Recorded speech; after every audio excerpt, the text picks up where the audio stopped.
Detective Maria Santos had seen 23 years of the worst humanity could offer, but nothing prepared her for the security footage from Cincinnati Children's Hospital that cold February morning.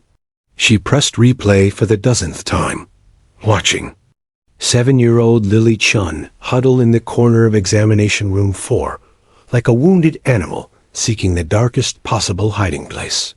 The timestamp read 2:47 a.m. Exactly 3 hours and 12 minutes after patrol officers had kicked down the door of apartment 3B at Riverside Gardens, following frantic 911 calls from neighbors who couldn't ignore the screaming anymore. What they found inside still haunted Santos's dreams. Furniture overturned, family photos smashed against blood-spattered walls, and in the narrow space behind the washing machine, a little girl so perfectly still she might have been carved from stone. Marcus Webb had been easy to arrest. The 34-year-old construction worker was passed out drunk in his own destruction, his knuckles split and bloody, an empty whiskey bottle clutched in his massive fist. He'd barely stirred when Officer Rodriguez cuffed him, muttering something about teaching respect through alcohol-scented breath. But Lily God, what Webb had done to that child went far beyond the physical bruises covering her tiny arms. Santos watched the hospital footage again, studying every microsecond for clues that might unlock the mystery of Lily's silence. Dr. Jennifer Martinez, the pediatric trauma specialist, approached the child with movements so gentle they seemed choreographed. "Hi there, sweetheart," the doctor's voice whispered through the speakers. "I'm Dr. Jenny. I just want to make sure you're okay." Nothing. Lily stared straight ahead with eyes that had seen too much, her small hands gripping a hospital blanket like it was the only thing tethering her to earth. The teddy bear, a brown, threadbare thing that had somehow survived Webb's rampage, sat in her lap like a sacred totem. "Can you tell me your name, honey?" Dr. Martinez tried again, her voice carrying years of experience with traumatized children. "Or maybe how old you are." Santos leaned closer to her computer screen, willing the child to respond, knowing she wouldn't. 3 months had passed since that night, and Lily hadn't spoken a single word to anyone. Not to the paramedics who'd carried her from that hellhole of an apartment. Not to the social workers who'd tried every technique in their training. Not to the foster family who'd opened their hearts and home to her. Not even to whisper her own name. The detective's phone buzzed with a text from Prosecutor Jennifer Walsh. Webb's lawyer filed another motion to dismiss. Without Lily's testimony, we're running out of options. The physical evidence alone might not be enough. Santos cursed under her breath and closed the laptop. She'd been a cop long enough to know how the system worked and how it failed. Webb's defense attorney, the slick and expensive Richard Blackwood, had been systematically dismantling their case piece by piece. Yes, there were photographs of Lily's injuries. Yes, neighbors had heard the violence escalating over months. Yes, Webb had a history of domestic incidents with Lily's mother before she died in that car accident 2 years ago. But without Lily's voice, without her testimony describing what happened that night, and in all the nights leading up to it, Blackwood was painting his client as a grieving stepfather who'd simply had too much to drink. Tragic circumstances, he'd called it in preliminary hearings. A man overwhelmed by the responsibility of raising his deceased partner's child, turning to alcohol to cope with loss. Santos knew better. She'd read the case files from Lily's mother's accidents, suspicious circumstances that were never fully investigated because Jessica Chun had been too afraid to press charges while she was alive. Now Jessica was dead, Lily was silent, and Marcus Webb was 3 weeks away from walking free unless a miracle happened. The detective's mind wandered to the home. Visits she'd made to check on Lily's progress. Margaret and Tom Patterson, the foster family, were saints who turned their guest bedroom into a little girl's dream pink walls. Stuffed animals, books, toys, everything a 7-year-old should have. But Lily moved through it all like a ghost. eating mechanically, sleeping fitfully, existing but not living. She sits by the window for hours, Margaret had confided during Santus's last visit, just staring out at nothing. We've tried everything: art therapy, play therapy, music. The child psychologists say it could take years, if she ever speaks again at all. The trauma runs so deep, Maria. Sometimes I catch her flinching at sounds that aren't even there. Santus had watched Lily during that visit, studying the child's haunted expression. This wasn't just selective mutism or typical trauma response. This was a soul that had retreated so far inside itself that it might never find the way back out. Webb hadn't just abused Lily's body. He'd murdered her spirit, stolen her voice, locked her away in a prison of fear and silence. The detective's computer chimed with an email from Dr. Patricia Kim, the court-appointed child psychologist who'd been working with Lily twice a week since the arrest. The subject line read, "Urgent new approach needed." Santus opened the message with growing dread. "Detective Santus, I must be honest about Lily's prognosis. Traditional therapy methods have shown minimal progress. She remains completely nonverbal and exhibits severe symptoms of complex PTSD. The child has essentially disappeared, psychologically, as a survival mechanism. Without a breakthrough soon, I fear we may lose any chance of her testimony. I'm researching alternative therapeutic approaches, but time is running short. The human connection she needs to heal may have to come from an unexpected source." An unexpected source? Santus stared at those words, her mind racing. In 3 weeks, Marcus Webb would walk into that courthouse confident that his victim's silence guaranteed his freedom. He'd smirk at the jury, play the role of the misunderstood stepfather, and convince 12 people that a little girl's broken bones were just an unfortunate accident. Unless someone or something could reach into that dark place where Lily had hidden and show her that it was safe to come back to the light. Santus grabbed her car keys and headed for the door. She had an idea that was either brilliant or completely insane, but desperate times called for desperate measures. As she drove through downtown Cincinnati toward the police canine unit, Santus couldn't shake the image of Lily's eyes from that hospital footage, not vacant or empty, but watching, waiting, as if some part of her was still fighting to find her way home.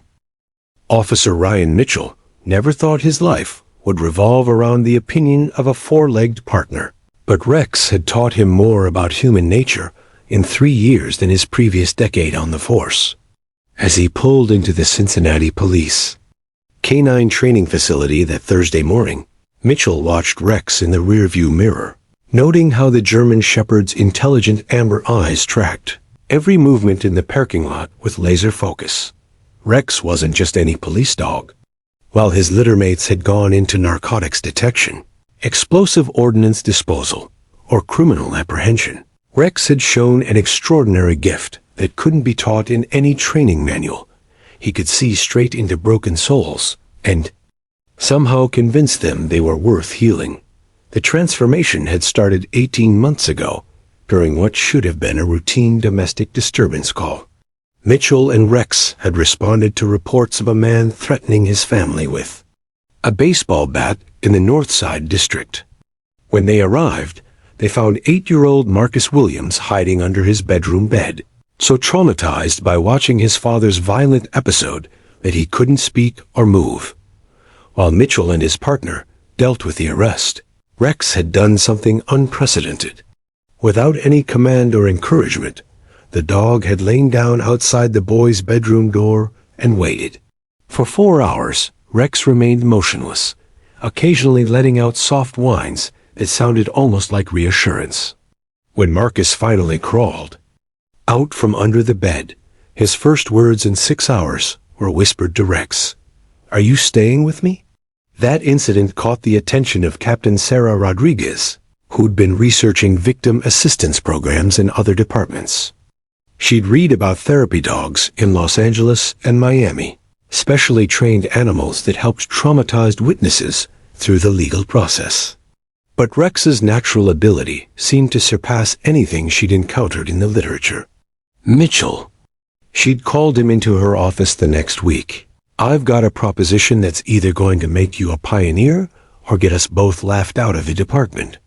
6 months of specialized training later, Rex had become the Cincinnati Police Department's first official victim assistance dog.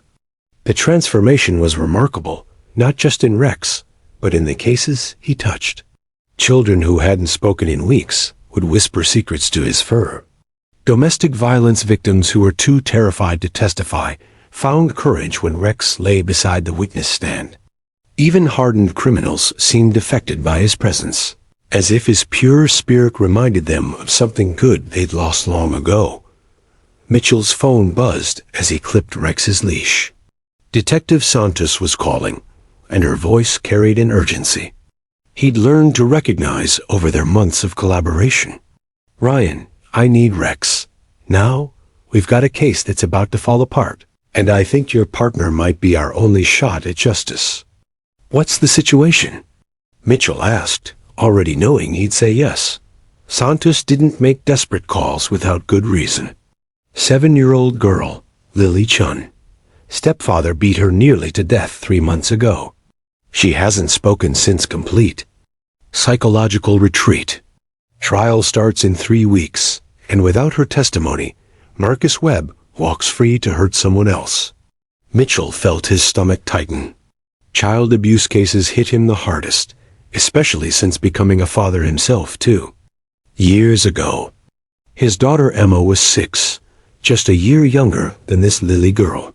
The thought of anyone laying hands on her made his vision blur with rage. "What makes you think Rex can help?" he asked, though he was already walking toward his patrol car. Dr. Kim, the child psychologist, mentioned needing an unexpected source to break through to Lily. Rex is about as unexpected as it gets, and if anyone can reach a kid that lost, it's him. Mitchell looked down at Rex, who seemed to sense the gravity of their conversation. The dog's ears were alert, his posture attentive, as if he understood that somewhere in the city, a little girl needed them. "There's something else, Ryan," Santos continued, her voice dropping. "I've been studying this case for months. Webb didn't just abuse this kid, he systematically destroyed her psyche. She was found hiding behind a washing machine, completely catatonic. The neighbors said the screaming went on for hours before they called it in." "Jesus," Mitchell muttered, his hand instinctively reaching down to stroke Rex's head. The dog leaned into the touch, offering comfort even when Mitchell was the one who needed it. "The foster family is amazing, Margaret and Tom Patterson. They've given her everything a child could want, but Lily just exists. She eats, she sleeps, she sits by windows, staring at nothing. It's like she's physically present, but spiritually gone." Mitchell had seen it before, in war veterans, in trafficking victims, in anyone who'd endured trauma so severe that the mind simply unplugged from reality to survive. The technical term was dissociation, but Mitchell preferred to think of it as the soul going into hiding until it felt safe to come home. "Rex has worked with selective mutism before," Mitchell said, "but this sounds more severe. Much more severe. Dr. Kim thinks Lily may have retreated so far into herself that traditional therapy could take years, if it works at all. But here's the thing, Ryan. When I showed her photos from the crime scene, I noticed something in Lily's medical intake report. She was clutching a teddy bear when they found her. Even during the worst of Webb's violence, she protected that stuffed animal." Mitchell understood immediately. She's still got protective instincts, still capable of love. Exactly. And if she can love a stuffed animal after everything she's been through, maybe she can connect with something real. Something that won't judge her or hurt her or demand words she doesn't have. As they talked, Mitchell watched Rex through the patrol car window. The dog had positioned himself to see both the canine facility entrance and the street beyond, maintaining situational awareness even at rest. It was the same quality that made him extraordinary with victims. Rex saw everything, processed everything, and somehow knew exactly what each situation required. "There's one more thing," Santos added. "Webb's defense attorney is Richard Blackwood. This guy's a shark who specializes in getting domestic abusers off on technicalities. He's already filed motions, claiming there's insufficient evidence without victim testimony. If Lily can't speak, he walks." Mitchell felt the familiar fire in his chest. It came with high-stakes cases. "What's the timeline? Can you meet us at the Courthouse Victim Services office in an hour? Dr. Kim wants to assess whether Rex and Lily are compatible before we commit to anything. Fair warning, though, this little girl has been through hell. She might not respond at all." "Rex has never met a broken heart he couldn't mend," Mitchell replied, already starting the engine. "We'll be there." As they drove through downtown Cincinnati, Mitchell found himself studying his partner's reflection in the rearview mirror. Rex sat with perfect posture, alert but calm, occasionally meeting Mitchell's eyes as if to say, "Whatever we're walking into, we've got this." And for the first time in weeks, despite everything he'd heard about Lily Chun's case, Mitchell felt a spark of hope. Because sometimes, when human words failed and human touch hurt too much to bear, it took something pure and patient and unconditionally loving to show a broken soul that healing was possible. Rex had that gift. Now they were about to find out if it was strong enough to reach a little girl who'd hidden so deep inside herself that she might have forgotten the way back to the light. The Hamilton County Courthouse Victim Services Wing felt like a fortress designed to keep the world's cruelty at bay. Soft beige walls, cheerful children's artwork, and strategically placed tissue boxes created an environment that whispered safety to those who'd forgotten what that word meant. But as Officer Mitchell walked through the security checkpoint with Rex at his side, he could feel the weight of desperation hanging in the air like humidity before a storm. Detective Santos met them at the elevator, her usually confident demeanor showing cracks of exhaustion. Dark circles under her eyes told the story of sleepless nights spent reviewing case files, searching for angles that didn't exist, hoping for miracles that seemed increasingly unlikely. "How's she doing today?" Mitchell asked as they rode to the third floor. "Same as always. Margaret Patterson brought her in an hour ago. Lily's sitting in room 3C with that teddy bear, staring at the wall like she's watching a movie none of us can see." Santos rubbed her temples. "Dr. Keem's been preparing her for the meeting, but honestly, Ryan, I don't think anything we say is getting through." The elevator dinged softly, and Rex's ears perked forward. Even through the closed doors, Mitchell noticed his partner's subtle shift in posture, the way Rex's breathing deepened, his focus sharpened. It was the same alertness Rex showed when approaching any situation involving trauma, as if he could sense pain from a distance. Dr. Patricia Kim greeted them in the hallway, her professional smile not quite masking the concern in her eyes. A petite woman in her 40s, with graying hair pulled back in a practical ponytail. She'd spent 15 years specializing in childhood trauma. Mitchell had worked with her on 6 previous cases, and he'd never seen her look this worried. "Officer Mitchell, thank you for coming so quickly. I need to prepare you for what you're about to see." She glanced down at Rex, who sat perfectly still, waiting for permission to proceed. "Lily's psychological retreat is the most severe I've encountered in my career. She's not just selectively mute, she's essentially disappeared inside herself. As a survival mechanism." They paused outside room 3C, where a one-way mirror allowed them to observe without being seen. Mitchell's breath caught in his throat as he got his first glimpse of Lily Chun. She was impossibly small, even for 7 years old, sitting in an oversized chair that made her look like a doll someone had positioned and forgotten. Her long black hair fell like a curtain around her face, and she clutched a brown teddy bear with one missing eye and patched fur. But it was her stillness that struck Mitchell most, the complete absence of the fidgeting, shifting, constant motion that defined childhood. "How long has she been sitting like that?" he asked. 43 minutes, Dr. Kim replied, checking her watch. "She hasn't moved except to blink. Margaret says she can sit like this for hours at home." Rex pressed closer to the observation window, his nose nearly touching the glass. Mitchell watched his partner's reflection, noting the familiar tilt of the dog's head that indicated intense concentration. Rex was studying Lily with the same focus he'd used to track a scent. But Mitchell knew he wasn't processing smells. He was reading the child's energy, her pain, her need. "What's the plan?" Mitchell asked. "Simple introduction," Dr. Kim said. "I'll bring Rex into the room and see how Lily responds. No pressure, no expectations. Rex can just exist in her space, and we'll observe." "Has she shown any interest in animals since the incident?" "That's the thing," Santis interjected. "According to Margaret, Lily used to love animals. Before Webb entered their lives, Jessica Chun said Lily was always bringing home stray cats, begging for a puppy.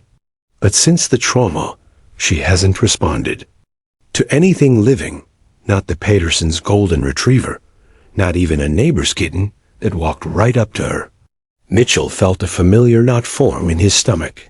Rex had never failed to connect with a child, but there was always a first. Time. What if this little girl was too broken? What if 3 months of silence had become permanent?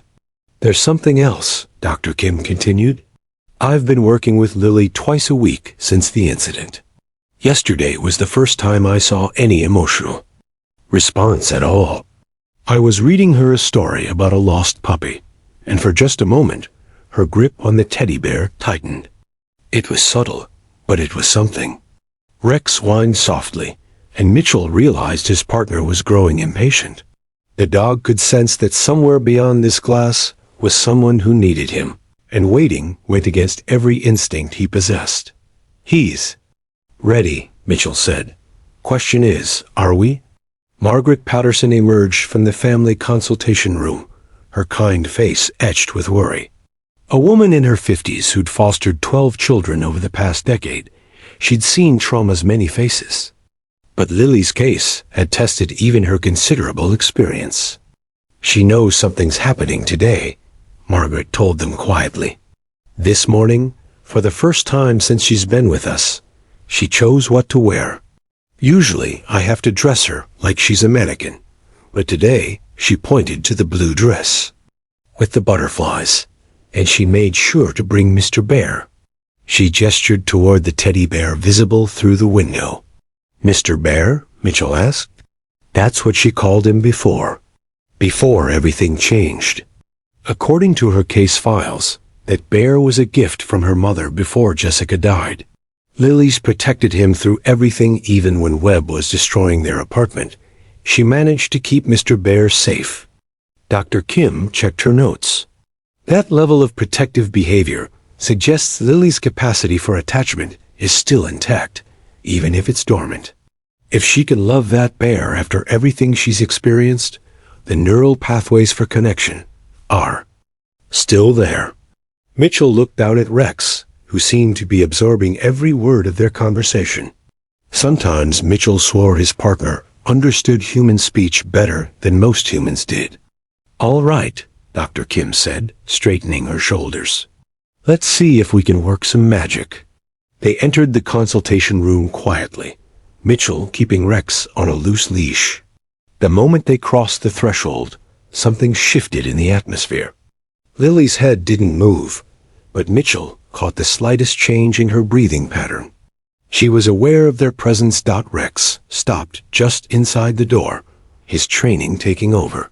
He wouldn't approach without invitation, wouldn't force interaction, wouldn't do anything that might be perceived as threatening.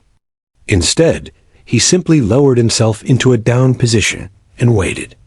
For the first time in 3 months, Lily Chun's head turned. It was the smallest movement, barely a shift of angle, but her dark eyes found Rex and locked onto him with an intensity that made Mitchell's heart skip. Not the vacant stare they'd described, but genuine focus, recognition, interest. "Hello, Lily," Dr. Kim said softly. "I'd like you to meet my friend Rex. He's here to visit with you today." Lily's gaze never left the dog. Rex remained perfectly still, but his tail gave the slightest twitch, not a wag. Just the barest acknowledgement that he saw her 2 minutes passed in absolute silence. Margaret, Dr. Kim, and Mitchell barely breathed, afraid that any sound might break whatever fragile connection was forming. Rex continued his patient vigil, allowing Lily to study him, to process his presence, to decide for herself whether this new creature represented safety or threat. Then, so gradually that Mitchell almost missed it, Lily's death grip on Mr. Bear began to loosen. Her tiny fingers relaxed just enough to suggest that for the first time in months, she didn't feel like she was holding on to the only safe thing in a dangerous world. Rex seemed to sense the shift. Without moving from his position, he let out the softest sigh, not distress, but contentment. The sound of a creature settling in for a long, patient wait. And for the first time since that horrible night 3 months ago, 7-year-old Lily. Chun's lips curved into something that wasn't quite a smile, but wasn't the flat line of despair either. It was the ghost of an expression, the shadow of hope, the first crack in a wall that had seemed impenetrable. Mitchell felt tears sting his eyes as he realized they were witnessing a resurrection. Not dramatic or sudden, but as gentle and persistent as Rex himself. This wasn't just the beginning of recovery. This was proof that even the most wounded souls could find their way back to trust, one heartbeat at a time. Monday morning arrived with the kind of crisp October air that usually filled Officer Mitchell with optimism, but today carried the weight of impossible expectations. As he loaded Rex into their patrol car for what would become the most important week of both their careers, Mitchell couldn't shake the image of Lily's almost smile from Friday's meeting. It had lasted maybe 3 seconds, but those 3 seconds held more hope than anyone had felt in months. "Ready for Miracle Week, partner?" Mitchell asked, glancing at Rex in the rearview mirror. The German shepherd's amber eyes met his, with what looked suspiciously like determination, as if Rex understood that somewhere in the city, a little girl was counting on them to help her find her voice. The Courthouse Victim Services Office had been transformed into something resembling a child's playroom for the week. Dr. Kim had arranged colorful cushions on the floor, scattered picture books on low tables, and positioned a comfortable dog bed where Rex could rest between interactions. The goal was simple in concept, but monumentally challenging in execution. Help Lily rediscover trust through daily sessions with Rex, building toward the impossible dream that she might find her voice before Marcus Webb's trial began in 2 weeks. When Margaret Patterson arrived with Lily at 9 a.m. sharp, Mitchell noted immediate differences from Friday's session. Lily still carried Mr. Bear with fierce protectiveness, but she'd chosen her clothes again, a yellow sweater with a small embroidered flower and jeans that Margaret said she'd specifically requested. More significantly, when they entered the consultation room where Rex was already waiting in his patient downstay, Lily didn't freeze at the threshold. "Good morning, Lily," Dr. Kim said gently. "Rex has been waiting for you." What happened next took Mitchell's breath away.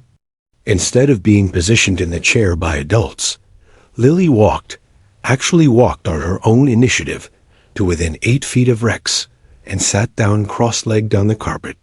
It was the first autonomous movement anyone had witnessed since her rescue.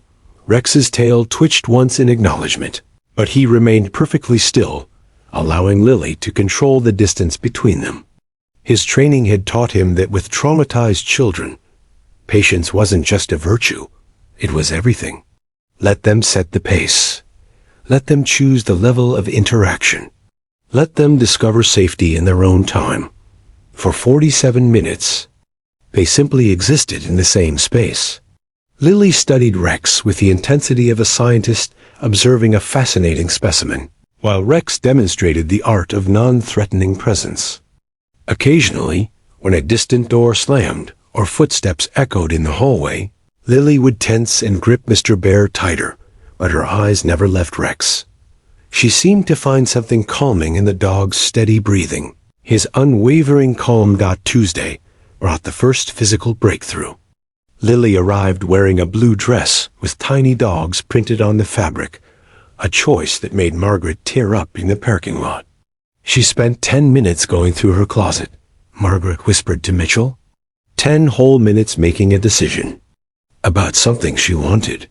During Tuesday's session, Lily moved closer, not dramatically, but enough that Mitchell had to check his notes to confirm the distance change.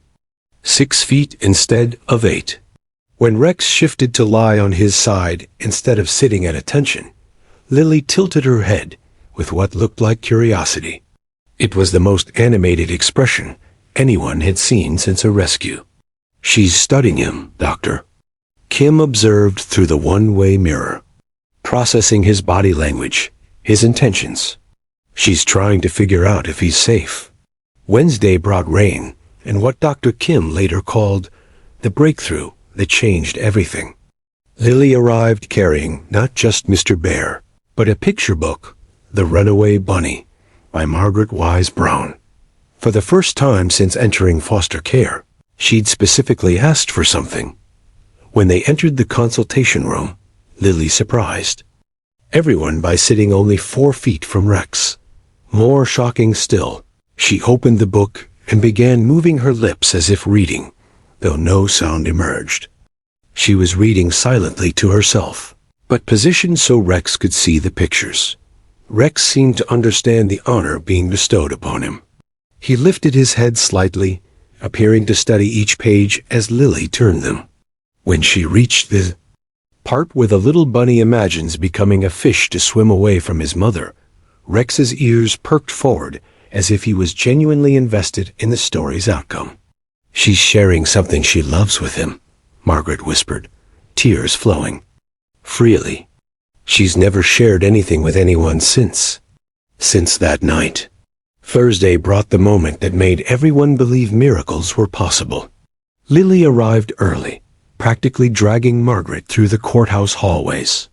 She dressed in a green sweater with a golden retriever embroidered on the chest, and had spent the morning carefully selecting which book to bring, settling on Where the Red Fern Grows, a story about a boy and his hunting dogs. But the real shock came when Lily entered the consultation room and walked directly to within 2 feet of Rex before sitting down. Close enough to reach out and touch him if she chose to. Close enough to feel the warmth radiating from his fur. Rex responded to this show of trust by slowly, carefully, extending one paw toward Lily, not touching, just offering. For 15 minutes, they held this pose, girl and dog, separated by mere inches, but connected by something deeper than physical proximity. Then, as Dr. Kim, Margaret, and Mitchell watched in stunned silence, Lily reached out one small finger and gently touched Rex's extended paw. The contact lasted exactly 3 seconds, but in those 3 seconds, something fundamental shifted in the universe. Lily didn't pull away in fear. Rex didn't move a muscle. They simply acknowledged each other's existence through the most basic form of communication available, touch. When Lily finally withdrew her hand, she looked directly at Rex's face for the first time, studying his gentle amber eyes as if searching for answers to questions she couldn't yet voice. Rex gazed back with infinite patience, his expression somehow conveying that he understood her pain and would wait as long as necessary for her to heal. Friday morning arrived with an urgency none of them wanted to acknowledge. 1 week remained before Marcus Webb's trial, and while Lily's progress with Rex had been miraculous, she still hadn't spoken a single word. The prosecution team was growing desperate. Defense motions were mounting, and everyone involved knew they were running out of time. But Lily surprised them all by arriving with 2 books and what Margaret called the most determined expression I've ever seen on her little face. She marched into the consultation room like a girl on a mission and sat down directly beside Rex, close enough that her shoulder almost touched his fur. For the first time since beginning these sessions, Lily opened a book and began moving her lips with obvious intention. She was reading aloud, but so quietly that no human ear could detect the words. Rex, however, seemed to hear every syllable. His ears were forward, his attention complete, as if Lily was sharing the most important story ever told. Dr. Kim made frantic notes. Mitchell held his breath, and Margaret gripped Detective Santus's hand as they watched through the observation window. They were witnessing something unprecedented. A child so traumatized she'd lost her voice slowly, carefully, rediscovering the power of words through the safety of Rex's unconditional acceptance. When the session ended, and Margaret gently told Lily it was time to go, the little girl did something that made everyone in the room gasp. She leaned forward and whispered something directly into Rex's earwords, too soft for anyone else to hear, but real words nonetheless. Rex's tail wagged once, as if accepting whatever secret she'd shared. As they prepared to leave, Dr. Kim pulled Mitchell aside. "I've never seen anything like this," she said, her voice thick with emotion. "That child has been completely silent for 3 months, and somehow Rex has convinced her that words are safe again. We're on the edge of something extraordinary." Mitchell looked down at his partner, who was watching Lily's departure with what looked like concern, as if already missing her presence. "Think she'd be ready for court?" Mitchell asked, though he wasn't sure he wanted to hear the answer. "Ask me Monday," Dr. Kim replied. "But for the first time since this case began, I actually believe she might find her voice when it matters most." Outside, as Margaret loaded Lily into their car, Mitchell caught sight of the little girl in the back seat. She was holding Mr. Bear close, but her head was turned toward the courthouse building, watching until Rex disappeared from view. Progress, Mitchell thought. Slow, careful, miraculous progress. The question was whether it would be enough to ensure that Marcus Webb never hurt another child again. The Hamilton County Courthouse at 7:30 a.m. on a Monday morning in November felt like a cathedral of justice preparing for its most important service. News vans lined Elm Street 3 deep, their satellite dishes reaching toward a gray sky that seemed to mirror the weight of what was about to unfold. Reporter Sharon Martinez from Channel 12 had broken the story over the weekend. Silent victim to testify with therapy dog in unprecedented child abuse case. Within hours, the story had gone viral, transforming a local domestic violence trial into a national symbol of trauma, healing, and the power of unlikely partnerships. Detective Santos arrived at 6:45 a.m.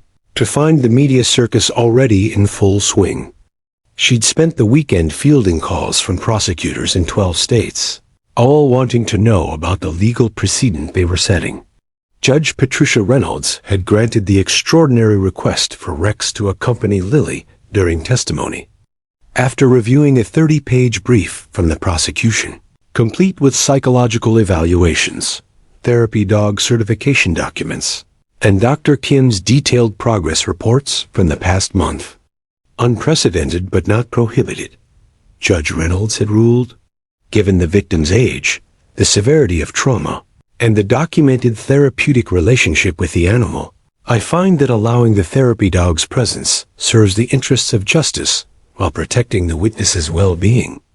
Defense attorney Richard Blackwood had fought the decision with every legal tool at his disposal, filing 3 separate motions to exclude both Rex and what he called emotionally manipulative theatrics, designed to prejudice the jury.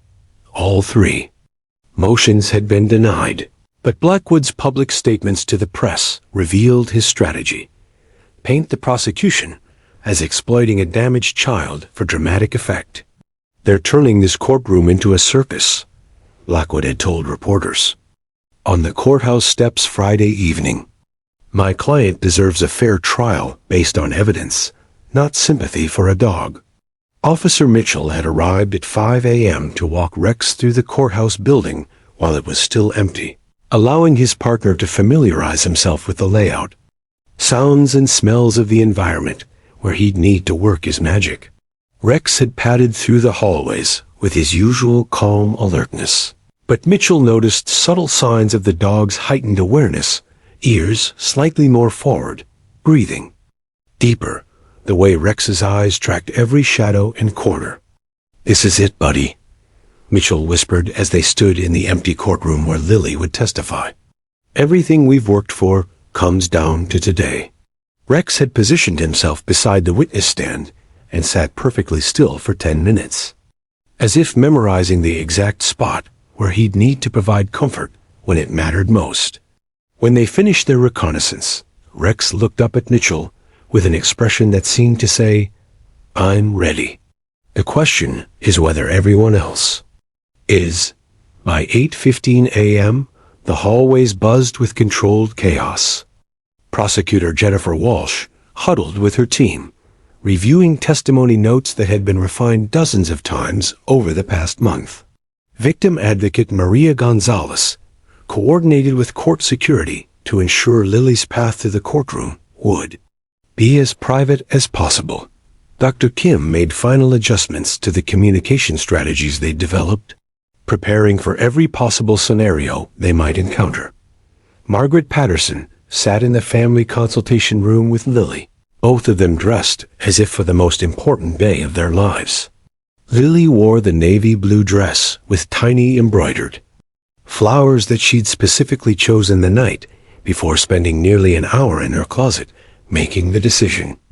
She'd also insisted on bringing both Mr. Bear and a new addition, a small stuffed German shepherd that looked remarkably like Rex, a gift from Margaret that had become Lily's constant companion over the past week.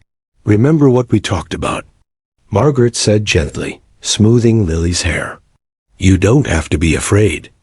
Rex will be right there with you, and all these people, Dr. Kim, Detective Santos, Officer Mitchell, they're all here to keep you safe." Lily nodded solemnly, her grip on both stuffed animals conveying the gravity of what lay ahead. Over the past month, she'd progressed from complete silence to whispering full sentences to Rex during their daily sessions. She'd even spoken aloud to Dr. Kim twice, though her voice remained barely audible. The question that haunted everyone was whether the intimidating atmosphere of a packed courtroom would cause her to retreat back into protective silence. At 8:45 a.m., Marcus Webb arrived in shackles and an orange jumpsuit, flanked by sheriffs, deputies, and looking like a man who'd aged years in the 4 months since his arrest. Prison had not been kind to the former construction worker. His once powerful frame had turned soft. His face bore the pallor of someone who'd spent too much time in artificial light, and his eyes carried the haunted look of a man who knew his life was about to be decided by the words of a 7-year-old child he tried to destroy. Blackwood met his client at the defense table, his expensive suit and confident demeanor creating a stark contrast to Webb's diminished appearance. The defense attorney's strategy was simple: argue that Lily's memories were unreliable due to trauma, that her connection to the therapy dog was a form of coaching, and that any testimony she might offer would be tainted by months of therapeutic intervention designed to create a narrative favorable to the prosecution. "Remember," Blackwood whispered to Webb, "don't react to anything she says. No expressions, no gestures. The jury needs to see you as a man wrongly accused, not a monster." Webb nodded, but his hands shook as he tried to straighten his tie. Despite his lawyer's confidence, Webb had seen enough crime documentaries to know that juries rarely sided with men accused of hurting children. His only hope was that the little girl he'd terrorized would remain as silent in court as she'd been for the past 4 months. By 9:15 a.m., the courtroom was packed beyond capacity. Spectators filled every seat, with overflow crowds watching from closed-circuit television in adjacent rooms. A jury, 7 women and 5 men, ranging in age from 24 to 63, had been selected after 3 days of careful questioning about their attitudes toward children, domestic violence, and therapy animals. Judge Reynolds entered at exactly 9:30 a.m., her black robes and serious expression commanding immediate silence from the crowd. A 30-year veteran of the bench who'd presided over thousands of cases, she'd never experienced the level of public attention surrounding Lily's testimony. "This is a court of law, not a theater," Judge Reynolds announced, her voice carrying to every corner of the packed room. "I will tolerate no outbursts, no emotional displays, and no disruptions of any kind.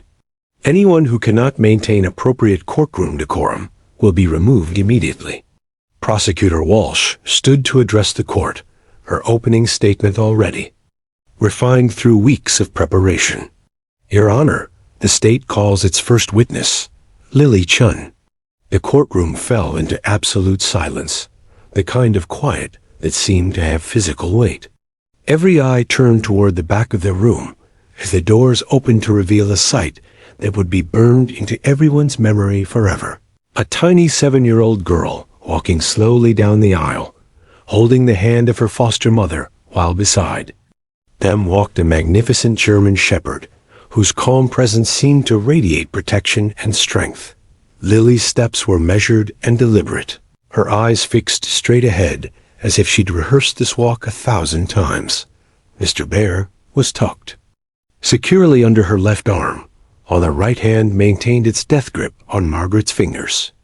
Rex walked on her other side, matching her pace exactly, his professional demeanor never wavering, despite the dozens of cameras capturing every moment. As they approached the witness stand, Marcus Webb looked up for the first time since entering the courtroom. The moment his eyes met Lily's, something electric passed between them: recognition, fear, and a terrible understanding of what was about to unfold. Webb's hands began to tremble visibly, while Lily's step faltered for just an instant before Rex moved slightly closer to her side, his presence steadying her resolve. The bailiff administered the oath in a voice designed for children. "Do you promise to tell the truth, the whole truth, and nothing but the truth?" Lily looked at Rex, who had positioned himself exactly where she could see him clearly, and back at the bailiff. In a voice so quiet, the court reporter had to lean forward to catch it. She whispered the word that would change everything. Yes. The trial of Marcus Webb had officially begun, and for the first time in 4 months, Lily Chun was ready to tell her story. The witness stand in courtroom 7B had been modified for this moment, lowered to accommodate a child, equipped with a small step stool, and positioned so that Rex could lie directly beside it, while remaining visible to both Lily and the jury. As Lily climbed the 3 steps to the elevated platform, her legs barely long enough to reach each level, the weight of 4 months of silence seemed to press down on the entire courtroom. Prosecutor Jennifer Walsh approached with movements so careful they seemed choreographed, her voice pitched to the gentle tone she'd practiced in dozens of mock sessions. Behind her, Marcus Webb sat rigid in his chair, his hands clenched so tightly that his knuckles had turned white. Defense Attorney Blackwood watched with the predatory stillness of a shark waiting for blood in the water, knowing that his client's freedom depended on this 7-year-old girl remaining silent. "Good morning, Lily," Walsh said softly, positioning herself where she wouldn't block Lily's view of Rex. "Thank you for being so brave and coming here today." Lily's dark eyes darted between the prosecutor, the packed courtroom, and Rex, who had settled into his professional position with the calm authority of a seasoned therapy dog. The German shepherd's amber gaze never left Lily's face, his expression somehow conveying both protection and encouragement. Mr. Bear sat in Lily's lap like a shield, while her free hand gripped the arm of the witness chair until her knuckles matched Webb's in their whiteness. "Can you tell us your name for the record, sweetheart?" Walsh asked, The question that had become both routine and impossible over the past 4 months. The silence stretched like a cable under tension. Threatening. T.O. snap. Judge Reynolds leaned forward slightly, her experienced eye noting the child's rapid breathing and the way her shoulders had begun to curl inward. Classic signs of someone preparing to retreat into protective dissociation. In the gallery, Margaret Patterson pressed her hands together in prayer, while Dr. Kim scribbled urgent notes about Lily's stress indicators. Seconds turned into a full minute. Then, too, the court reporter's fingers hovered motionless over her keys, waiting for words that seemed increasingly unlikely to come. Marcus Webb's confidence began to return as he watched his victim seemingly collapse under the pressure of public testimony. Blackwood allowed himself the ghost of a smile, already formulating his motion to dismiss based on the witness's inability to testify. Then Lily's gaze found Rex. The therapy dog seemed to sense the critical nature of this moment. Without moving from his down position, Rex's tail gave the slightest movement, not a wag, just the barest acknowledgement of their connection. His ears shifted forward slightly, creating the canine equivalent of gentle attention. Most remarkably, Rex began to breathe with deliberate, visible rhythm, as if demonstrating the calm, steady breathing that Lily needed to find. Something shifted in the child's posture. Her death grip on Mr. Bear loosened fractionally. Her shoulders pulled back from their defensive hunch. And in a voice so soft that the court reporter had to strain to catch it, Lily whispered her first words in open court. "Good boy." The two words hit the silent courtroom like thunder. Rex's tail wagged once in acknowledgement, his amber eyes seeming to sparkle with understanding. That simple exchange, those 2 words of affection and trust, created a bridge between Lily's traumatized silence and her need to speak the truth. It was as if Rex had reached across the void of her fear and shown her that words could be safe again. The transformation was immediate and miraculous. Lily straightened in her chair, looked directly at Prosecutor Walsh, and in a voice stronger than anyone had heard from her in months, sighed, "My name is Lily Chun. I'm 7 years old, and I'm ready to tell the truth about what Marcus Webb did." To me, the impact on the courtroom was electric. Several jurors visibly gasped. Margaret Patterson burst into tears of relief and joy. Dr. Kim dropped her pen, staring in professional amazement at what she was witnessing. Even Judge Reynolds, despite her decades of experience, felt her composure slip for just a moment as she watched the child reclaim her voice in the most public way possible. But nowhere was the impact more devastating than at the defense table. Marcus Webb's face went ashen as he heard the voice of the child he'd tried to silence forever. His hands began to shake uncontrollably, and for the first time since his arrest, the full weight of his crimes seemed to crash down on him. Blackwood's confident expression crumbled like a house of cards as he realized that his entire defense strategy had just evaporated in 2 simple words directed at a therapy dog. "Thank you, Lily," Walsh said, her own voice thick with emotion. "You're very brave. Now, can you tell us about the night when the police came to your house?" What followed was the most remarkable testimony in Hamilton County legal history. With Rex's steady presence anchoring her courage, Lily began to speak about the months of escalating violence that had defined her life with Marcus Webb. Her voice remained quiet, but grew stronger with each answer, as if speaking the truth was actually healing her rather than traumatizing her further. She described the night. Webb came home drunk and angry because he'd been fired from his construction job. How he'd started by yelling at the television, then at her mother's photograph, then at Lily herself for leaving her coloring book on the coffee table. How his voice had grown louder and scarier until he was screaming words that made no sense. "He threw the lamp first," Lily said, her small voice carrying clearly through the silent courtroom. "It made a loud noise when it broke. Then he threw the picture of my mama, and the glass cut my foot when I tried to run." Walsh guided her gently through the events of that horrific night, while Rex remained perfectly still, except for his steady breathing and the occasional blink of acknowledgement when Lily looked his way. The therapy dog seemed to understand that. His job was to be an anchor of calm in the storm of difficult memories. "What happened when you tried to hide?" Walsh asked. "I went behind the washing machine like Mama taught me," Lily replied, her voice steady despite the tears beginning to track down her cheeks. "But Marcus found me. He was so angry, and his hands were so big. He grabbed my arms and shook me really hard and said if I ever told anyone, he would." She paused, looking at Rex for strength. "He would hurt me worse than he hurt Mama." The courtroom was so quiet that the sound of Rex's gentle panting seemed amplified. Even the court reporter had tears in her eyes as she transcribed words that were both heartbreaking and powerful in their simple honesty. "Did Marcus Webb hurt you that night, Lily?" Walsh asked, the question that would determine everything. Lily looked directly at Marcus Webb for the first time since entering the courtroom. Webb tried to meet her gaze, but found himself unable to look at the child whose spirit he tried to break. His eyes dropped to the table as Lily's clear, strong voice filled the courtroom with words that would ensure he never hurt another child. "Yes," Lily said, "he hurt me really bad. But I'm not scared anymore, because Rex taught me that good people protect children, and bad people go to jail."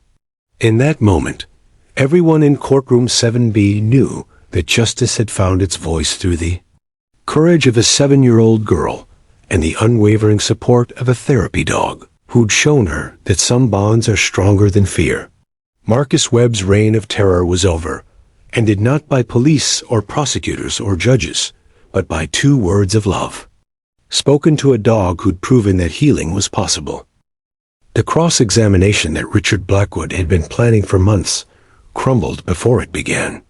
As he rose from the defense table, his usual courtroom swagger replaced by the uncertain movements of a man watching his career-defining case slip away, Blackwood faced an impossible choice: aggressively question a traumatized 7-year-old and risk turning the jury completely against his client, or treat her gently and allow her devastating testimony to stand unchallenged. "Your Honor," Blackwood said, his voice lacking its typical confidence, "given the witness's age and unique circumstances, the defense will keep this brief." Judge Reynolds nodded, though her sharp eyes missed nothing about the defense attorneys. Obvious discomfort. In 30 years on the bench, she'd watched countless lawyers adapt their strategies mid-trial, but she'd never seen one abandon a prepared cross-examination so completely. Blackwood approached the witness, stand like a man, walking toward his own execution. Lily sat straighter in her chair, one hand still resting on Mr. Bear, while the other had found its way to Rex's head, her small fingers buried in his soft fur. The therapy dog remained perfectly still, but his amber eyes tracked Blackwood's movement, with the alertness of a protector assessing potential threat. "Lily," Blackwood began, his voice artificially gentle, "you've been through a lot these past few months, haven't you?" "Yes, sir," Lily replied, her voice clear and steady. The strength she'd found through Rex's presence seemed to have taken permanent root. "And during that time, you've spent many hours with doctors and therapists and police officers, all asking you questions about that night?" Prosecutor Walsh tensed, recognizing the classic defense strategy of suggesting that a child's testimony had been coached or contaminated by repeated interviews. But Lily's response caught everyone off guard. "They tried to help me remember," Lily said simply, "but I never forgot what Marcus did. I just couldn't say the words until Rex showed me they were safe." The answer was so honest, so devastating in its simplicity, that Blackwood visibly flinched. Several jurors exchanged glances, their expressions making it clear that this child's truth was beyond challenge. "No further questions," Blackwood said hastily, returning to his seat with the deflated posture of a man who knew the battle was lost. The remainder of the prosecution's case unfolded like a carefully orchestrated symphony of justice. Dr. Jennifer Martinez testified about Lily's injuries, using medical photographs that made several jurors wipe their eyes. Detective Santos walked the jury through the crime scene evidence, her voice steady and professional, as she described the destruction Webb had wrought on both the apartment and the child who lived there. Dr. Patricia Kim's testimony provided crucial context about Lily's trauma and recovery, explaining how the child's months of silence had been a protective mechanism that only Rex's patient presence had been able to overcome. In 30 years of child psychology, Dr. Kim told the rapt jury, "I have never witnessed a more profound example of the healing power of unconditional love and trust." But it was Officer Mitchell's testimony about Rex's training and therapeutic work that sealed the emotional impact. As Mitchell described how his partner had helped dozens of traumatized children find their voices, Rex lay beside the witness stand like a living testament to the power of interspecies compassion. "Rex doesn't just offer comfort," Mitchell explained, his voice thick with pride. "He offers hope. He shows children that it's possible to trust again, to feel safe again, to believe that there are protectors in the world who will never hurt them." The defense's case, by contrast, felt hollow and desperate. Blackwood called character witnesses, who described Webb as a hard-working man overwhelmed by circumstances. But their testimony seemed to evaporate in the face of Lily's powerful truth. Webb's drinking buddy claimed his friend never seemed violent, only to be devastated on cross-examination when Walsh produced hospital records showing that Lily's mother had been treated for suspicious injuries twice during her relationship with Webb. Webb himself never took the stand. Blackwood had advised against it, knowing that any jury that had heard Lily's testimony would see through his client's denials like glass. Instead, Webb sat slumped in his chair throughout the trial, looking smaller and more defeated with each passing hour. The closing arguments crystallized the stark moral divide that had defined the trial. Walsh's summation was a masterpiece of controlled emotion, walking the jury through the evidence while never losing sight of the human cost of Webb's violence. "Ladies and gentlemen," Walsh concluded, "you have heard truth spoken by the purest voice imaginable, a child who found the courage to confront her nightmare with the help of a therapy dog who showed her that love is stronger than fear. Marcus Webb tried to silence that voice forever, but Lily Chun's words will echo in this courtroom long after we've all gone home. The question now is simple. Will you let those words serve justice?" Blackwood's closing felt like an exercise in futility. He urged the jury to consider reasonable doubt, to question whether a traumatized child's memories could be trusted, to separate sympathy from evidence. But his words seemed to bounce off the walls of a courtroom that had already made up its mind. "Remember," Blackwood pleaded, "that our justice system requires proof beyond a reasonable doubt, not beyond a possible doubt. Even in the face of this tragedy, we cannot convict on emotion alone." The jury deliberated for exactly 47 minutes, barely enough time to elect a foreman and take a preliminary vote. When they returned to the courtroom, their faces told the story before the verdict was read. Juror number 3, a grandmother of 5, had tears streaming down her cheeks. Juror number 7, a construction worker who might have related to Webb under different circumstances, stared at the defendant with unmistakable disgust.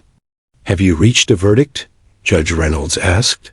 "We have, Your Honor," replied the foreman, a retired teacher whose voice carried the weight of absolute certainty.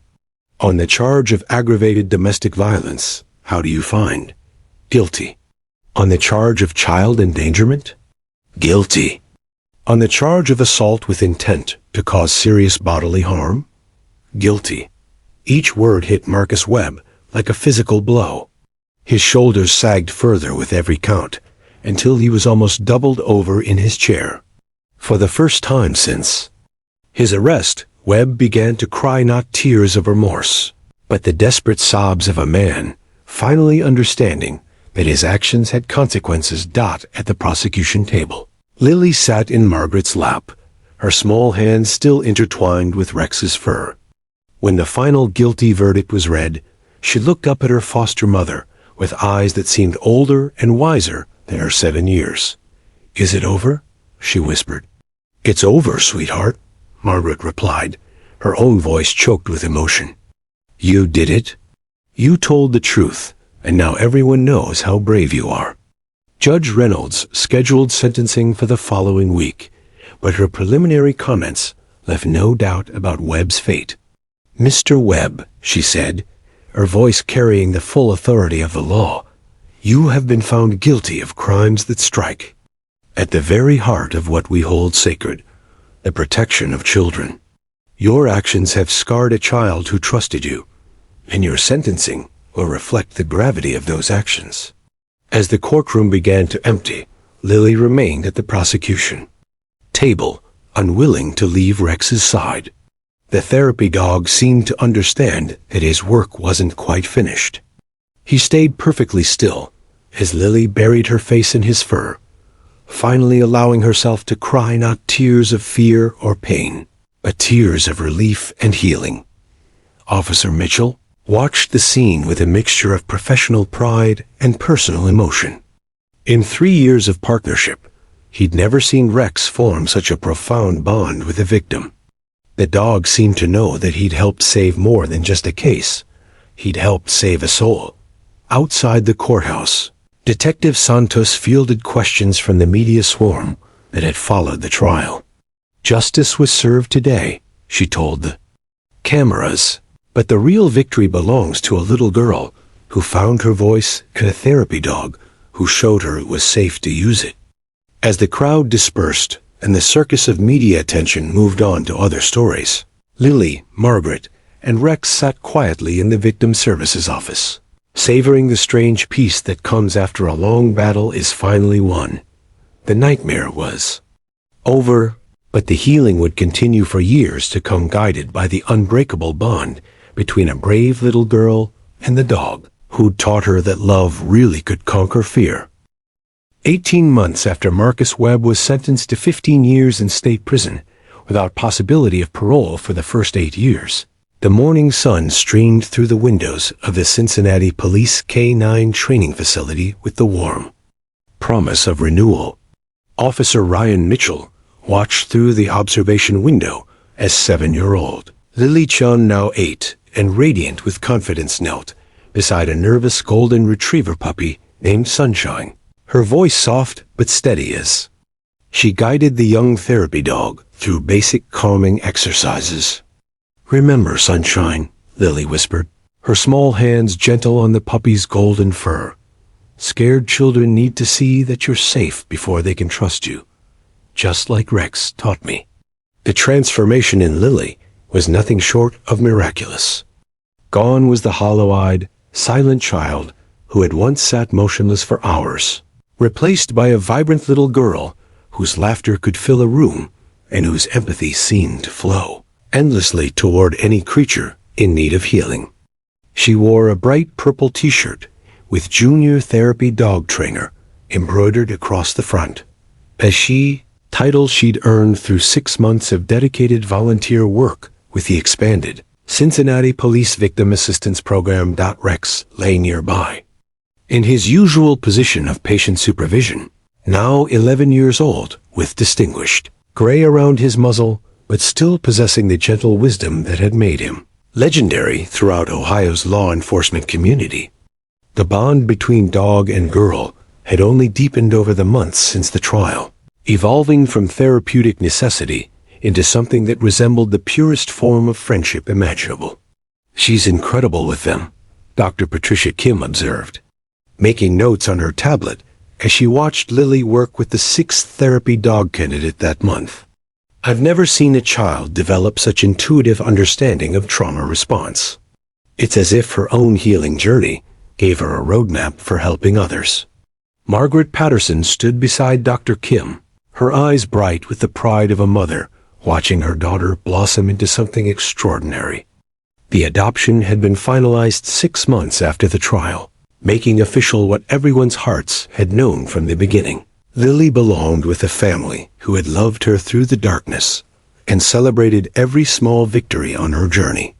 Back to light.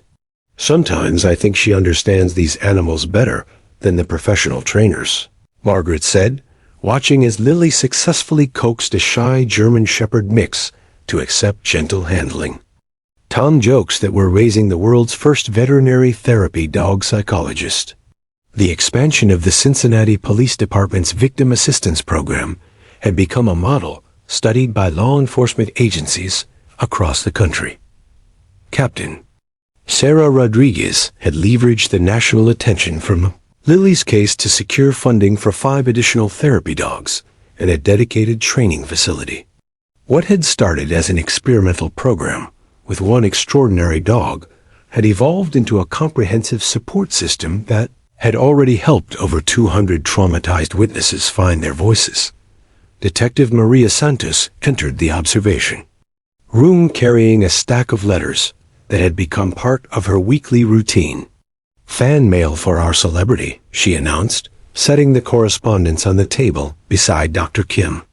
"This week we have letters from children in 17 states, 3 provinces in Canada, and 1 from a little girl in Scotland who saw lilies." Story on the BBC. The letters had started arriving within days of the trial's conclusion, when video clips of Lily's testimony began circulating on social media with the hashtag #FindYourVoice. Children who had been silenced by trauma, parents desperate for hope, and therapy professionals seeking inspiration had all reached out to the little girl who had proven that healing was possible even in the darkest circumstances. Lily had insisted on reading every letter personally, with Margaret's help when the words became too difficult. More remarkably, she had begun responding to many of them, dictating messages of encouragement that Margaret would type and send. Her favorite response had become famous in victim advocacy circles. "Rex taught me that good dogs and good people never give up on you, even when you give up on yourself. Find your Rex, and then find your voice." Officer Mitchell approached the group, Rex rising smoothly to greet his human partner, despite the arthritis that had begun to slow the aging therapy dog. "How's our training session going?" Mitchell asked, though the answer was obvious from Lily's beaming smile and the confident posture of the previously nervous puppy. "Sunshine passed her basic trust assessment," Lily announced proudly. "She's ready for intermediate training next week. I think she's going to be really good at helping scared kids, just like Rex." The Cincinnati Police Department had honored Rex as Officer of the Decade the previous spring, but Mitchell knew the real recognition came in moments like these, watching his partner's legacy being passed on to a new generation of therapy animals guided by a child who understood their purpose better than anyone could have imagined. Tom Patterson arrived to collect his daughter, his carpenter's hands now adorned with a medical alert bracelet that identified him as the father of a therapy dog trainer, a joke gift from Lily that he wore with genuine pride. The transformation in their family had been remarkable. Where once they had tiptoed around trauma, now they celebrated resilience daily. "Ready for home, little trainer?" Tom asked, using the nickname that had evolved naturally as Lily's role in the program had expanded. "Just a minute, Daddy," Lily replied, approaching Rex with the reverence she always showed her 4-legged mentor. She knelt beside the aging German Shepherd and whispered something in his ear that made his tail wag slowly but contentedly. Then she pressed her forehead against his, a gesture of gratitude and love that never failed to move everyone who witnessed it. "Thank you for saving me," she whispered, though her words carried to every corner of the quiet training room. "Now help me save others." Rex's response was to gently lick her cheek, once his signature blessing that had become as much a part of the training routine as any formal exercise.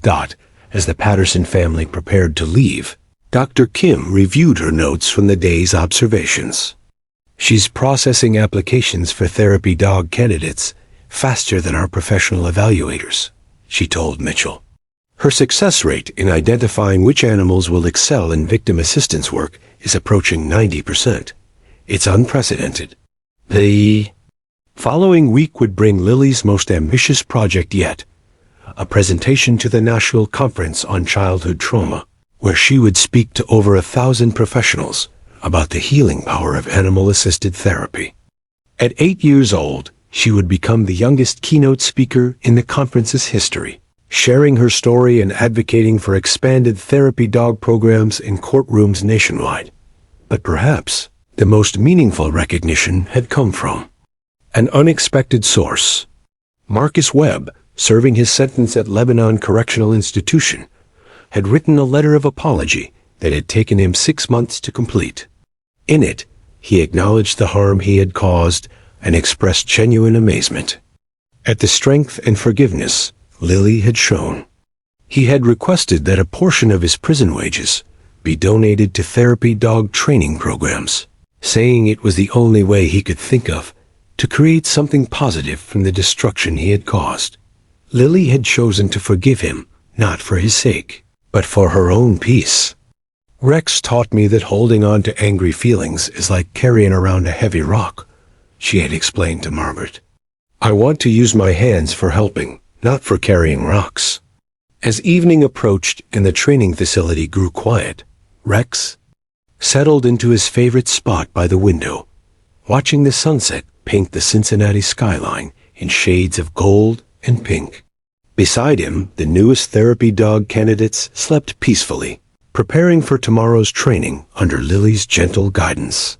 Officer Mitchell locked up the facility and loaded Rex into their patrol car for the ride home, both of them tired but satisfied with another day spent in service to others. In the distance, the Hamilton County Courthouse stood as a reminder of where their journey together had reached its most important moment. But Mitchell preferred to focus forward, toward all the children who would benefit from the program Lily and Rex had inspired. The little girl who had once lost her voice in the darkness had not only found it again, she had used it to light the way for countless others walking similar paths toward healing. Her story had become proof that love, patience, and the unbreakable bond between species could overcome even the deepest trauma, creating hope where none had existed before. In a world that often seemed filled with cruelty, Lily Chun and Rex had shown that kindness was stronger, that healing was possible, and that sometimes the smallest voices could create the loudest calls for justice and compassion.